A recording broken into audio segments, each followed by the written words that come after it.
J'ai trouvé un traceur GPS sous ma voiture. Alors je l'ai envoyé au Canada, puis j'ai reçu un appel terrifiant. Histoire vraie. J'ai trouvé un traceur GPS sous ma Citroën C5 pendant que je changeais l'huile. Installation professionnelle. Encore chaud, ce qui signifiait que quelqu'un venait de l'installer. À 72 ans, pourquoi quelqu'un aurait-il besoin de me surveiller? Pour découvrir la vérité, j'ai envoyé ce traceur au Canada par la poste. Je n'en ai parlé à personne. J'ai juste attendu, observé, écouté. 12 heures plus tard, le téléphone de mon fils Julien a commencé à sonner sans arrêt. Son visage est devenu livide, et c'est là que j'ai su qu'il l'avait installé.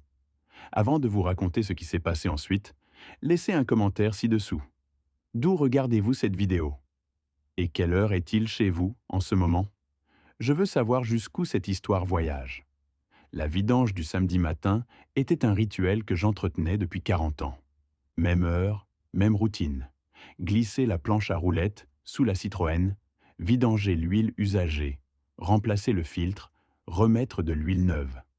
Mes articulations se plaignaient plus qu'avant, mais je pouvais encore faire le travail moi-même. J'avais toujours fait ainsi. Je continuerai toujours. C'est alors que ma main a heurté quelque chose qui n'aurait pas dû être là. Je me suis arrêté. J'ai tâtonné à nouveau sous le châssis, cette fois en faisant attention. Mes doigts ont trouvé du métal, lisse et étranger, ne faisant pas partie de la voiture. J'ai attrapé la lampe torche de ma caisse à outils et me suis glissé de nouveau dessous. Le faisceau l'a éclairé immédiatement. Une boîte noire de la taille d'un jeu de cartes, fixée magnétiquement au châssis. Une petite LED clignotait rouge dans l'obscurité. Installation professionnelle. Aimant de qualité industrielle. Ce n'était pas un jouet bon marché de chez Darty. J'avais été ingénieur en mécanique pendant 4 décennies avant ma retraite. Je connaissais l'équipement. Celui-ci était cher, 3, peut-être 400 €, et il était encore tiède au toucher. Pas tiède à cause du soleil d'octobre en Bourgogne. Il faisait à peine 15 degrés dehors. Tiède d'une utilisation récente. Quelqu'un avait installé ce truc récemment. Très récemment. Je ne l'ai pas arraché. Cela aurait été stupide. J'ai plutôt pris des photos sous tous les angles avec mon téléphone. Gros plan du numéro de série gravé sur le côté. Photo large montrant exactement où il était monté. J'ai tout documenté, comme on m'avait appris à documenter les pannes mécaniques à l'époque où j'étais ingénieur. Puis j'ai pris un essuie-tout de l'établi, j'ai soigneusement effacé mes empreintes de l'appareil et je l'ai retiré. L'aimant s'est détaché avec un petit clic. Je l'ai enveloppé dans un sac de congélation et l'ai emporté à l'intérieur, laissant la vidange à moitié finie. À ma table de cuisine, j'ai fixé cette chose à travers le plastique. Traceur GPS, forcément. Mais qui installerait un traceur sur la voiture d'un homme de 72 ans? J'ai mentalement passé en revue la liste. Seules 3 personnes étaient venues dans mon garage cette semaine passée. Maurice, mon voisin d'à côté, 77 ans, qui savait à peine utiliser son téléphone à clapet. Impossible que Maurice ait installé quelque chose comme ça. Le livreur de gaz qui avait rempli ma bonbonne lundi. Mais c'était un inconnu. Il ne me connaissait pas, n'avait aucune raison de traquer un client au hasard. Et Julien, mon fils, qui était passé mardi après-midi soi-disant pour vérifier l'état des chevaux. Je me suis adossé à ma chaise en réfléchissant. Julien avait passé 15 minutes seul dans le garage. Il avait dit qu'il vérifiait la pression des pneus de ma voiture, qu'il voulait s'assurer que le véhicule du vieux était en sécurité. Sauf que Julien ne s'était jamais soucié de ses chevaux. Pas une seule fois en 35 ans. Et vérifier la pression des pneus ne prend pas 15 minutes. Mon esprit d'ingénieur a commencé à assembler les pièces. La chaleur de l'appareil signifiait qu'il était actif, qu'il transmettait. Quelqu'un surveillait mes déplacements. Quelqu'un qui avait besoin d'équipement professionnel pour le faire. J'ai regardé mon téléphone, le numéro de Julien dans mes contacts. Mon pouce a hésité au-dessus. Non, j'avais appris quelque chose en 40 ans de résolution de problèmes mécaniques. Ne jamais tirer de conclusions hâtives sans données. Tester d'abord son hypothèse. Observer le système. Voir ce qui se casse quand on applique une pression.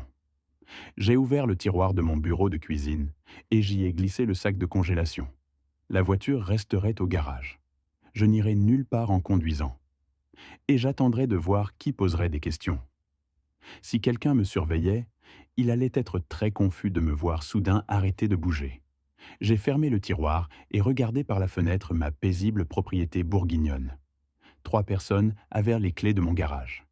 Une seule d'entre elles connaissait assez bien les voitures pour installer correctement un traceur. Mon fils. Je n'ai pas appelé Julien. Je ne l'ai pas confronté. J'ai fait ce que j'avais appris en 40 ans d'ingénierie. Tester l'hypothèse avant de tirer des conclusions. Le dimanche matin s'est levé tranquille. J'ai nourri les chevaux, réparé la clôture, nettoyé l'écurie. Travaux de week-end normaux. La Citroën est restée dans le garage, intouchée. Le traceur est resté dans le tiroir de mon bureau, silencieux. Mon téléphone n'a jamais sonné. Lundi, je suis resté près de la maison. J'ai réparé la rambarde de la terrasse, organisé l'abri à outils, fait un pot-au-feu qui durerait toute la semaine. Toujours aucune raison de conduire. La voiture est restée où elle était. À 14 heures, mon téléphone a vibré. Julien, salut papa, je voulais juste prendre de tes nouvelles. Sa voix avait ce ton décontracté que prennent les gens quand ils essaient trop fort de paraître décontractés. Je vais bien, j'ai dit. Bien, aucune raison particulière. Je n'avais pas de nouvelles depuis un moment. Ta voiture roule bien? Voilà. Pas. Comment tu te sens? Il avait demandé pour la voiture. En fait, j'ai des problèmes de boîte de vitesse. J'ai dit. Je la garde au garage pour l'instant. Sa voix a changé, s'est tendue. Quel est le problème exactement? Où tu vas l'emmener? Combien de temps ça va prendre? 3 questions en 5 secondes. Ce n'était pas de l'inquiétude, c'était de la panique à peine contrôlée. Juste quelques patinages entre les vitesses.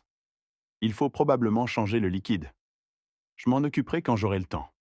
Mais pourquoi tu poses autant de questions sur ma voiture? Silence de son côté. Puis, je veux juste m'assurer que tu es en sécurité. À ton âge, des problèmes de voiture peuvent être dangereux. J'ai 72 ans, Julien. Pas mort. J'ai raccroché. Julien n'avait pas appelé pour prendre de mes nouvelles. Il avait appelé pour prendre des nouvelles de la voiture. Ce qui signifiait qu'il la surveillait. Mardi matin, j'étais en train d'arracher les mauvaises herbes quand le téléphone a sonné à nouveau. Papa? Julien semblait essoufflé. Je pensais peut-être venir ce week-end? Bien sûr, j'ai dit, mais la voiture n'est toujours pas réparée. Tu es sûr que c'est juste la boîte de vitesse? Sa voix a monté d'une demi-octave. Rien d'autre qui cloche avec la voiture? J'ai arrêté d'arracher les mauvaises herbes. C'était trop précis. Qu'est-ce qui pourrait clocher d'autre? Il a bégayé. Je ne sais pas, juste pour m'assurer. Les vieilles voitures peuvent avoir plusieurs problèmes. Elle va bien, Julien. Juste la boîte de vitesse. Après avoir raccroché, je me suis assis à ma table de cuisine. 2 appels en 3 jours. Julien appelait normalement une fois par mois, quand il y pensait. Et les 2 fois, il avait demandé pour la voiture. Pas pour moi, pas pour la propriété. La voiture. J'ai ouvert le tiroir du bureau et regardé le sac de congélation. La LED du traceur clignotait toujours rouge, patiente et persistante. Mon cerveau d'ingénieur a commencé à connecter les points.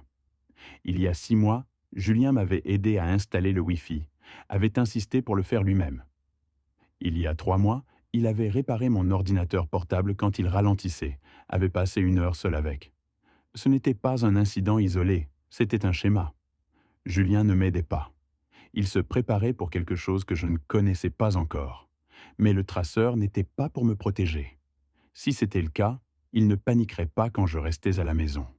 C'était pour le contrôle, pour savoir où j'étais à tout moment.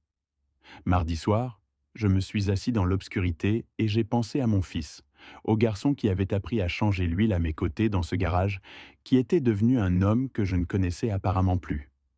Si Julien était si désespéré de surveiller mes mouvements, il devait y avoir une raison, quelque chose qui le rendait prêt à mentir à son propre père. Je devais savoir jusqu'où il irait. J'ai pris mon téléphone et fait défiler mes contacts jusqu'à trouver un nom que je n'avais pas appelé depuis des années. Raymond Dubois, routier, longue distance, vieil ami et homme qui ne posait pas de questions.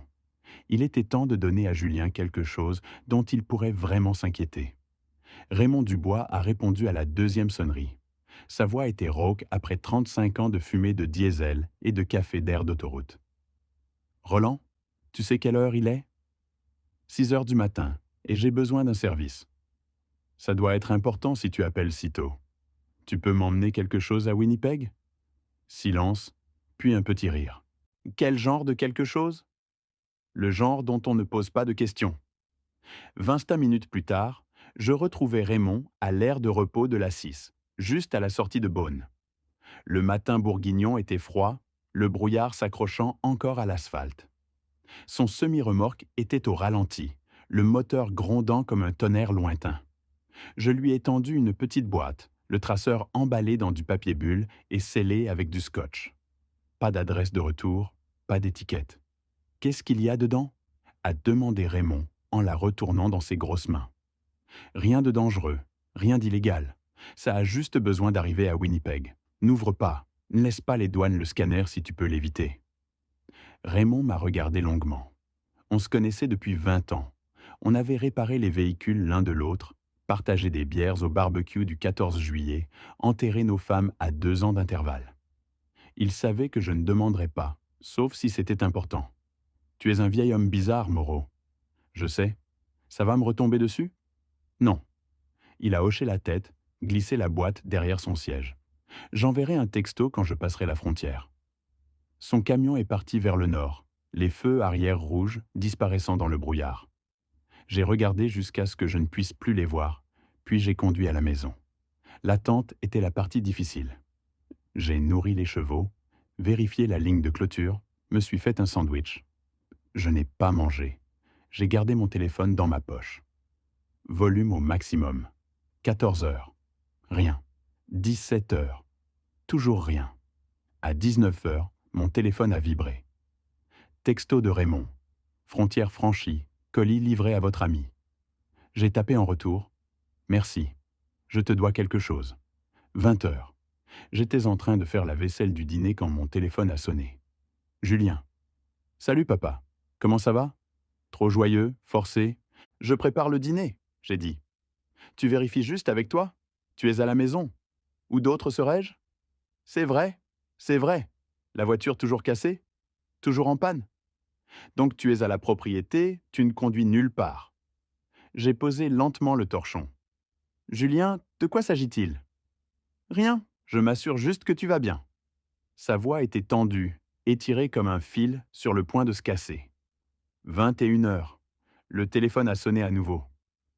Papa, où es-tu? Pas de salutation. Une exigence. Panique brute. Je suis à la maison. Où j'ai été toute la journée? Pourquoi tu cries? Ta voiture? Je veux dire, tu es sûr que tu es à la propriété? Fils, tu es ivre.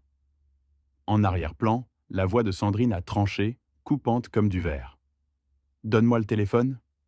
Non, laisse-moi. Julien étouffé, se disputant avec elle. Julien, qu'est-ce qui se passe, bon sang? Sa voix tomba à un chuchotement. Papa, on a besoin de se parler en personne. Demain matin, 9 heures. C'est important. Ne va nulle part ce soir, reste à la maison. J'ai 72 ans. Où irai-je? Après avoir raccroché, je suis resté dans la cuisine sombre. Julien n'avait pas demandé si j'allais bien.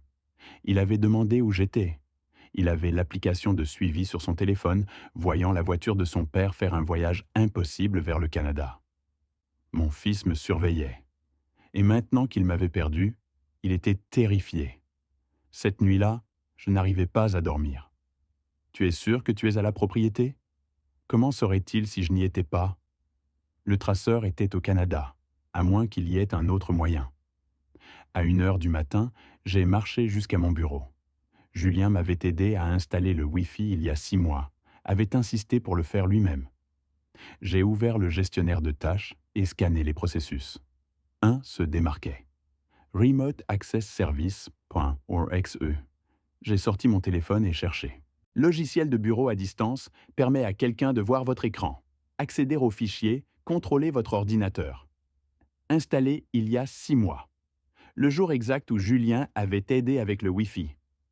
Les journaux d'accès montraient tout. Relevés bancaires, documents légaux, emails, actes de propriété. Tous consultés quand je n'étais pas là. Je voulais le désinstaller immédiatement. Mais si Julien regardait, il saurait. Mieux valait le laisser penser qu'il avait encore accès. Traceur plus logiciel espion. Localisation et finance. Pourquoi mon fils aurait-il besoin des deux? À 2 heures du matin, j'ai frappé chez Maurice. Il a répondu en robe de chambre. « Je peux utiliser ton ordinateur ?» Le mien fait des siennes. Il s'est écarté sans question. Les bons voisins ne posent pas de questions auxquelles ils ne veulent pas de réponse. J'ai cherché. Logiciel d'accès à distance illégale. Crime fédéral. Jusqu'à 10 ans de prison. Puis j'ai cherché le numéro de modèle du traceur. Mon sang s'est glacé. Système avancé de contrôle de véhicule, arrêt moteur à distance, contrôle des freins. Pas seulement du suivi, du contrôle. J'ai trouvé des vidéos. Une voiture roulant à 105 km/h. Puis soudain, moteur coupé, frein bloqué. Tête à queue, crash contre le rail de sécurité. Le message était clair. Sur une vraie autoroute, le conducteur ne survivrait pas. Je me suis adossé, engourdi. Julien ne m'avait pas seulement surveillé. Il avait installé une arme sur ma voiture. Il pouvait me tuer d'une pression sur son téléphone. Je suis rentré dans l'obscurité froide. Mon fils avait la capacité de m'assassiner à distance. Un bouton, un moment, mort. La question n'était plus « si ». La question était « pourquoi ». À 6 heures du matin jeudi, j'ai fait 2 appels. D'abord à maître Bernard Roussel, qui avait géré le testament de ma femme il y a 10 ans. Ensuite à Claude Moreau du garage auto. À midi, je saurais si j'étais paranoïaque ou si mon fils essayait vraiment de me tuer.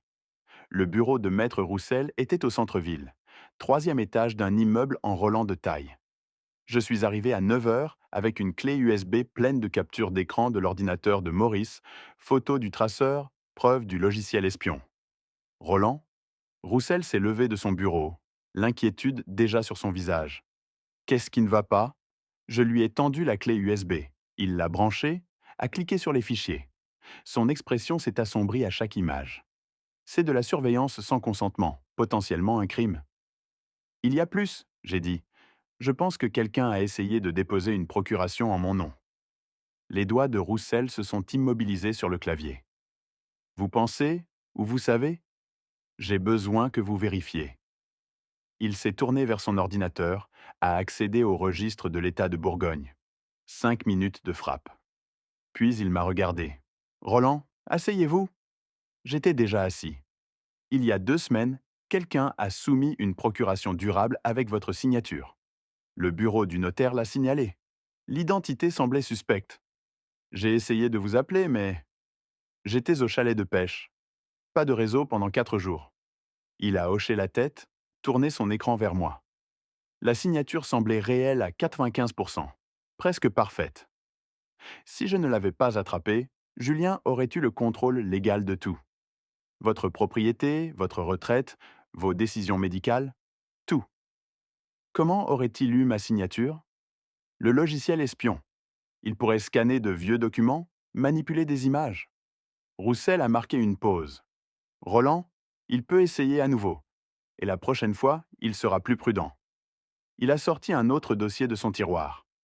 Il y a 3 jours, quelqu'un a utilisé votre propriété comme garantie pour un prêt.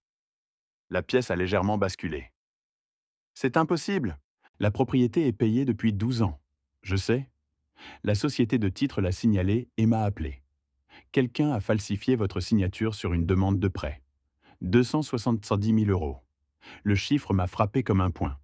Qui prêterait autant? Ce n'est pas un prêteur légitime, c'est une opération d'usurier déguisée en société d'investissement. Intérêts élevés, méthode de collecte violente. Quand les gens ne paient pas, il n'a pas fini. Julien leur doit. Roussel a hoché la tête. Beaucoup. Et il a utilisé votre ranch sans votre connaissance. S'il avait obtenu la procuration d'abord, ça aurait été légal. À 11 heures, j'ai conduit au garage de Claude avec les photos du traceur. Le garage sentait l'huile et le caoutchouc brûlé. Claude a jeté un coup d'œil aux photos et son visage s'est durci. « Où as-tu trouvé ça ?»« Sous ma Citroën. » Il m'a mené à son bureau, tapé le numéro de modèle dans son ordinateur. « Roland, ce n'est pas juste du GPS, c'est un dispositif coupe-circuit. » Il a expliqué. Se connecte à l'unité de contrôle moteur, peut couper à distance le carburant, désactiver le moteur, bloquer les freins. Il a affiché une vidéo. Une voiture roulant à 100 km/h. Puis soudain, moteur mort, frein bloqué, la voiture faisant un tête-à-queue. À la vitesse de l'autoroute, tu meurs. Tu peux tracer qui l'a acheté? Non, dark web, intraçable. Mais quiconque l'a installé avait accès physique à votre voiture et savait ce qu'il faisait. Il m'a regardé sérieusement. Roland, c'est une tentative de meurtre. Vous devez appeler la police. J'ai conduit lentement à la maison, vérifiant chaque voiture dans mes rétroviseurs. Julien avait 270 000 raisons de me tuer. Il avait les outils pour le faire. Et, selon Roussel, les usuriers viendraient te réclamer dans 2 semaines. C'était il y a 12 jours. Il me restait 48 heures. Je n'ai pas dormi jeudi soir non plus. Au lieu de cela, je me suis assis avec une tasse de café froid et un numéro de téléphone que je n'avais pas appelé depuis 15 ans. Michel Patterson, détective à la retraite. Le seul homme en qui j'avais confiance pour creuser dans la vie de mon fils sans jugement. À 2 heures du matin, j'ai ouvert mon carnet et écrit une chronologie. Il y a 6 mois, logiciel espion installé. Il y a 2 semaines, tentative de procuration. Il y a 1 semaine, traceur installé. Il y a 3 jours, demande de prêt. Le schéma était clair. Préparation qui s'escaladait. J'ai pris le téléphone et composé. Michel a répondu à la 3e sonnerie, sa voix épaisse de sommeil. Il vaut mieux que ce soit bien. Il est 2 heures du matin. Michel, c'est Roland Moreau. Silence. Puis sa voix s'est éclaircie. Roland, qu'est-ce qui ne va pas? J'ai besoin que vous enquêtiez sur quelqu'un. Mon fils. Une longue pause. Michel savait que je ne demanderais pas à moins que ce soit désespéré. De quoi avez-vous besoin? Tout. Ses finances, à qui il doit, ce qu'il a fait, d'ici demain. C'est beaucoup demandé. Je paierai le triple de votre tarif. Roland, je n'ai pas besoin de votre argent. Si vous appelez au sujet de votre gamin à 2 heures du matin, c'est assez grave. Donnez-moi 4 heures. À 6 heures, mon téléphone a sonné. Roland, asseyez-vous. J'étais déjà assis. Votre fils se noie, a emprunté 270 000 euros à une société appelée Solutions d'investissement Apex. Les usuriers que Roussel avait mentionnés. Pire, ils sont sous enquête du SRPJ, façade de blanchiment d'argent. Quand les gens ne paient pas, ils disparaissent. Mon sang s'est glacé. Combien de temps a-t-il? Ils lui ont donné 2 semaines. C'était il y a 12 jours. Dans 2 jours, ils viendront collecter. Ils prendront la propriété avec ou sans vous dessus. Michel a marqué une pause. Roland, votre fils vous a vendu à des gens dangereux. Pourquoi emprunter autant? Michel a hésité. Jeux, poker en ligne, trading crypto, tout perdu. Plus les factures médicales de Sandrine, chirurgie esthétique, que l'assurance ne couvrait pas. Il se noie.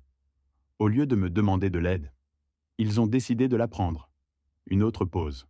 Roland, il y a plus. Selon ma source à l'intérieur d'Apex, ils ont envoyé quelqu'un évaluer la garantie hier. Quelqu'un surveillait votre propriété, prenait des photos, s'assurait qu'elle valait 270 000 euros. J'ai regardé par la fenêtre. La propriété était sombre et silencieuse. Roland, vous avez besoin de protection. Ces gens ne négocient pas. Que font-ils habituellement? La voix de Michel est devenue plate. Ils rendent la garantie disponible en supprimant les obstacles. Je suis l'obstacle. Oui. Dans 2 jours, si Julien ne paie pas, ils viendront pour vous. Et ils ne vous demanderont pas juste de signer des papiers. Que devrais-je faire? Appelez le SRPJ, appelez la gendarmerie locale. Obtenez une protection. Ou je pourrais leur donner ce qu'ils veulent. Vous voulez dire Julien? Avec des preuves? Avec des aveux? Avec tout. Roland, ces gens veulent la propriété. Mais si Julien est en garde à vue du SRPJ, la garantie devient invalide. La fraude du prêt est exposée. Apex fait l'objet d'une enquête. Ils perdent tout. Vous parlez de piéger votre propre fils. Je parle de l'arrêter avant qu'il me tue. Michel m'a donné 2 numéros. Un pour le SRPJ, un pour une maison sûre si j'avais besoin de fuir. J'ai écrit les numéros, les remercié et raccroché. Puis j'ai fixé ces numéros pendant longtemps. Au lever du soleil, j'avais pris ma décision. Je ne fuyais pas. Je me battais. Vendredi matin, je suis allé faire du shopping.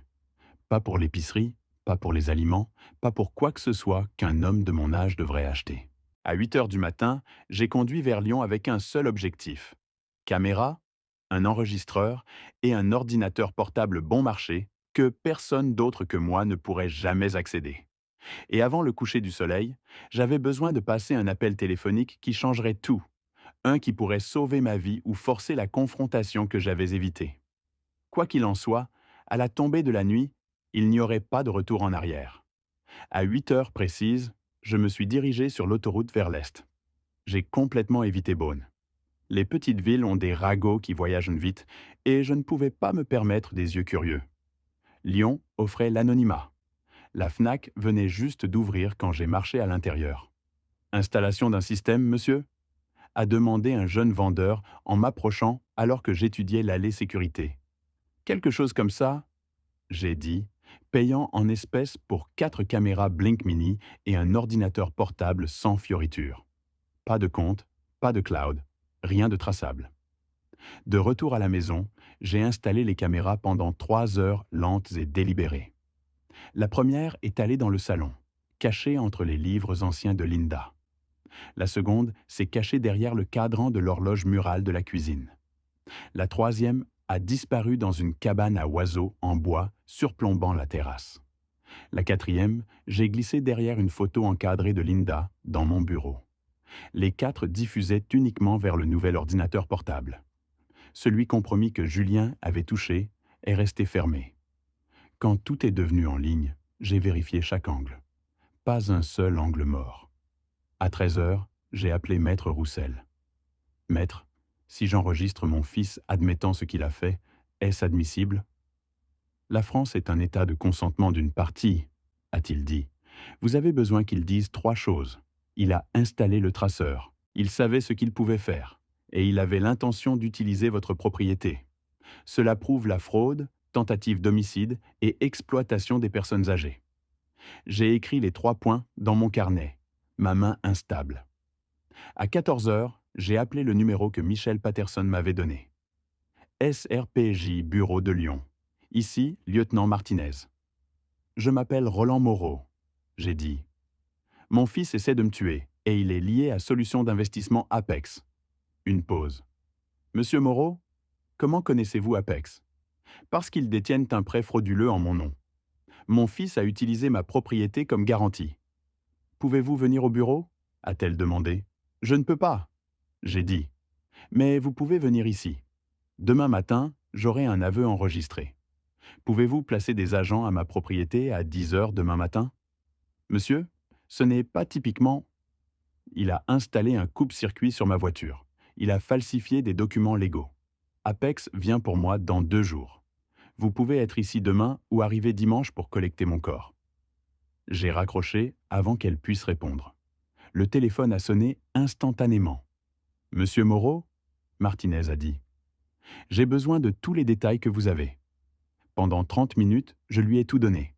Le traceur, le logiciel espion, les signatures falsifiées, le prêt, la chronologie. Quand j'ai fini, elle a dit « J'enverrai 2 agents. Ils resteront cachés. Mais si les choses deviennent dangereuses... » Ça n'arrivera pas, j'ai dit. Face à face. C'est encore mon fils. À 16 heures, j'ai pratiqué mes questions dans le miroir, d'abord douce, puis se resserrant progressivement jusqu'à ce que la vérité n'ait plus nulle part où se cacher. À 18 heures, j'ai appelé Julien. 9 heures demain matin, j'ai dit. Juste toi et moi. Sa voix a tremblé. À propos de quoi, papa? À propos de ce que tu as fait. J'ai raccroché avant qu'il puisse protester. Je n'ai pas dormi cette nuit-là. J'ai regardé les 4 flux de caméras luisant sur l'ordinateur portable, la propriété silencieuse autour de moi. Demain, il ferait face à ce qu'il était devenu. Et à 8h55 du matin samedi, quand j'ai entendu sa voiture crisser sur le gravier, j'ai vérifié les caméras une dernière fois. Le lieutenant Martinez et l'agent Harper étaient déjà cachés dans la cuisine. Je me suis levé, me suis stabilisé et ai marché vers la porte d'entrée. Il était temps. Julien a frappé 3 fois, doucement, hésitant, comme quand il était enfant et avait cassé quelque chose. Sandrine se tenait à côté de lui, non invitée. J'aurais dû savoir qu'elle viendrait. J'ai ouvert la porte. « Juste toi », j'ai dit. Le menton de Sandrine s'est levé. « Affaire de famille ?» Je devrais être ici. Je me suis écarté. Ils se sont assis sur le canapé. J'ai pris la chaise en face d'eux, les caméras capturant tous les angles. Du café? Non. La voix de Julien s'est cassée. Papa, de quoi s'agit-il? J'ai trouvé quelque chose sous ma voiture. J'ai laissé les mots flotter là. Traceur GPS. Installation professionnelle. Quelqu'un qui connaît les voitures. Silence complet. Le visage de Julien est devenu livide. La main de Sandrine s'est resserrée sur son sac à main. Tu m'as appris à changer l'huile quand tu avais 16 ans, Julien. Tu as été sous cette Citroën avant. Sandrine a commencé à parler. Roland, pourquoi Julien? 270 000 euros, j'ai dit. C'est pourquoi. Julien a fait un bruit, comme si tout l'air avait quitté ses poumons. Tu dois de l'argent à Solutions d'investissement Apex. Papa, comment as-tu... Sa voix s'est brisée. Sandrine l'a piqué durement avec son coude. Je sais tout, j'ai dit. Logiciel espion sur mon ordinateur portable. Procuration falsifiée. Prêt utilisant ma propriété. Tout. Le visage de Julien s'est effondré. Papa, ils allaient nous tuer. 15% par mois, on ne pouvait pas payer. Julien, tais-toi, a sifflé Sandrine. Laisse-le parler, j'ai dit.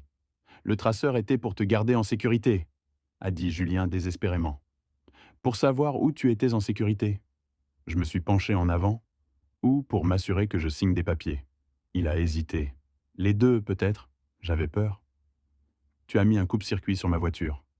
Julien est devenu complètement immobile. Quoi? Ne mens pas. Chuck Moreau l'a identifié. Se connecte à l'unité de contrôle moteur. Peut couper le carburant, bloquer les freins, tuer le moteur à 110 km/h. Je ne savais pas qu'il pouvait faire ça. La voix de Julien s'est élevée, paniquée. Sandrine a dit que c'était juste du GPS. Sandrine s'est levée. On s'en va? Asseyez-vous ou j'appelle la gendarmerie maintenant. Vous ne pouvez rien prouver. J'ai levé mon téléphone. Photo du traceur, capture d'écran du logiciel espion, copie des documents falsifiés. Je peux tout prouver. Julien s'est complètement effondré, a commencé à pleurer. Papa, s'il te plaît, on ne voulait pas te faire du mal. On avait juste besoin de la propriété temporairement. On te rembourserait. Après que j'étais mort? Non, il sanglotait maintenant. Je n'allais pas, je n'ai pas... Il ne savait pas, a crié Sandrine. C'est moi qui l'ai acheté, c'était mon idée. Elle a réalisé ce qu'elle avait dit. Son visage est devenu pâle. Donc tu avoues? J'ai dit doucement. Je me suis tourné vers Julien. As-tu installé le traceur? Il pleurait trop fort pour parler d'abord. Oui, mais je ne pensais pas... As-tu accédé à mon ordinateur? Oui. As-tu falsifié ma signature? Sandrine l'a fait, mais je le savais. Je suis désolé. Je suis tellement désolé, papa. J'ai regardé mon fils, brisé et pleurant sur mon canapé. Moi aussi, je suis désolé. Puis j'ai dit, Lieutenant Martinez, je pense que vous en avez assez entendu. La tête de Julien s'est relevée d'un coup. Quoi? Martinez est sortie de la cuisine. L'agent Harper derrière elle. Ils ont levé leur badge. Julien Moreau, Sandrine Moreau. Vous êtes en état d'arrestation. Fraude électronique, tentative de meurtre, maltraitance des personnes âgées, vol d'identité. Julien n'a pas résisté, a juste continué à pleurer. Papa, s'il te plaît. Sandrine a crié.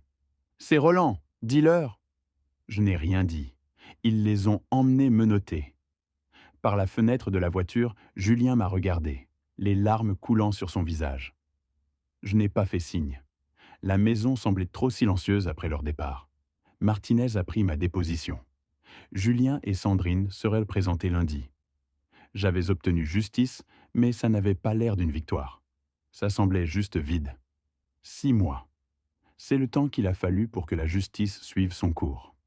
6 mois pour que l'hiver passe, pour que la neige fonde, pour qu'une forme de paix revienne. Je m'asseyais sur ma terrasse ce matin de printemps, avec Réglisse à mes côtés, un border collie de 4 mois que j'avais adopté il y a 3 mois. Dans ma main se trouvait la 5e lettre de Julien. Les 4 premières étaient dans mon bureau, non ouvertes. Celle-ci semblait différente. J'ai repensé à janvier. Julien s'était tenu devant le juge en combinaison orange, 20 livres plus mince. Quand le juge a dit 8 ans de prison fédérale, 3 ans de liberté surveillée, les épaules de Julien se sont affaissées. Mais il a hoché la tête. Ses yeux ont trouvé les miens. Je n'ai pas détourné le regard. Je n'ai pas souri non plus. Sandrine avait combattu ces accusations, prétendu l'innocence. Le jury était en désaccord.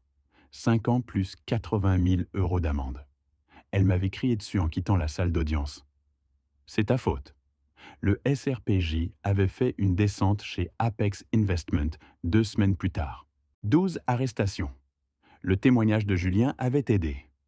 Ma propriété était maintenant verrouillée dans une fiducie irrévocable. En sécurité. Réglisse a aboyé sur un papillon. La vie avait retrouvé son rythme. Maurice passait 2 fois par semaine. Maître Roussel gérait le travail juridique. Les cauchemars s'étaient principalement arrêtés. Je ne vérifiais plus sous ma voiture. J'avais rejoint un groupe de soutien pour maltraitance des personnes âgées. Donnais des conférences dans les centres seniors sur les signes d'alarme. 3 familles m'avaient contacté par la suite. Je les avais aidées à voir les schémas. Ça faisait du bien d'être utile au lieu d'être juste une victime.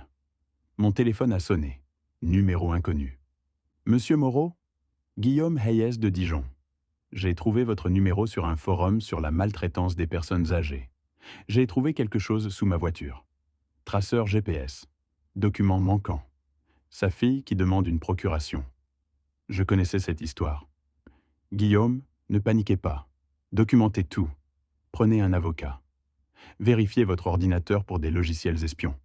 Ne confrontez personne encore. Pourquoi m'aider? Vous ne me connaissez pas. J'ai regardé Réglisse, ma propriété. Il y a 6 mois, j'étais là où vous êtes. Vous n'êtes pas fou. Protégez-vous. Ce n'est pas égoïste, c'est de la survie. Nous avons parlé 10 minutes de plus. Je lui ai donné le numéro de Roussel. Quand j'ai raccroché, je me sentais plus léger. J'ai ouvert la lettre de Julien. Son écriture tremblait. Papa, je n'attends pas le pardon. La prison est dure, mais j'ai besoin d'être ici. La thérapie aide. Je comprends ce que j'ai fait. Tu ne m'as pas fait échouer. J'ai échoué moi-même. Tu avais raison de me dénoncer. Ça a sauvé ma vie. Je t'aime, Julien. Je l'ai lu 2 fois. Plié. Je ne l'ai pas appelé. Peut-être un jour. Pas aujourd'hui. Réglisse a poussé ma main. Au moins, tu es un bon garçon loyal. Le ciel bourguignon s'étendait sans fin et bleu. J'ai pensé à Guillaume menant le même combat. Julien, en prison, devenant espérons le meilleur. Moi-même à 72 ans, seul, mais vivant et libre. Les gens me demandent si je regrette d'avoir dénoncé mon fils. La réponse est non. L'alternative était de le laisser me tuer. Ils disent que le sang est plus épais que l'eau. Mais j'ai appris que l'autopréservation est plus épaisse que le sang. Ce n'est pas égoïste, c'est de la survie. J'ai gardé la lettre de Julien, pas parce que je lui pardonnais, mais parce que peut-être dans des années, il pourrait y avoir une chance. Pas pour ce qu'on avait, c'est fini, mais pour quelque chose d'honnête. Ou peut-être pas. Peut-être que certaines cassures ne peuvent pas être réparées. Quoi qu'il en soit, je serai ici sur ma propriété avec mon chien, vivant ma vie, parce que c'est pour ça que je me suis battu.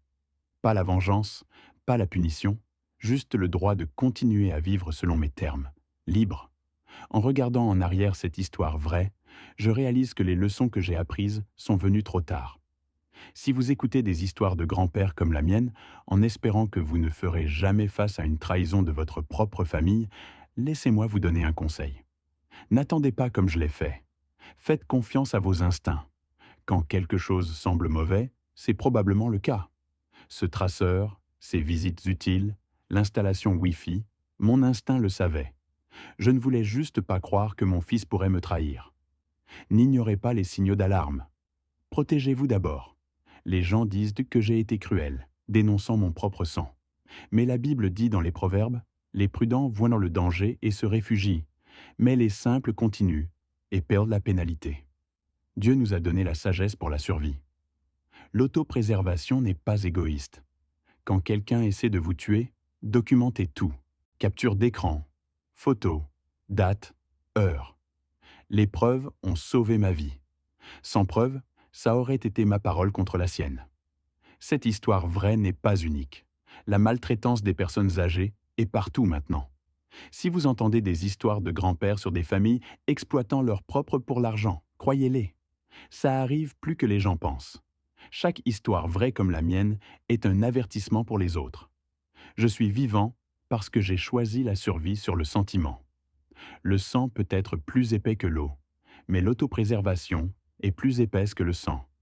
Si ces histoires de grands-pères ont résonné avec vous, ou si vous connaissez quelqu'un faisant face à des luttes similaires, laissez un commentaire ci-dessous, partageant vos pensées. Partagez cette histoire avec votre famille. Ça pourrait sauver la vie de quelqu'un. Abonnez-vous à notre chaîne pour ne jamais rater d'histoires vraies qui comptent. Votre soutien aide ces messages cruciaux à atteindre ceux qui en ont le plus besoin. Merci d'avoir écouté. Merci d'avoir écouté mon histoire. Si elle t'a touché, laisse un like, écris en commentaire ce qui t'a le plus parlé et abonne-toi à la chaîne. Beaucoup d'autres histoires arrivent. Ce n'est pas la fin de la mienne, c'est seulement le début de quelque chose de meilleur.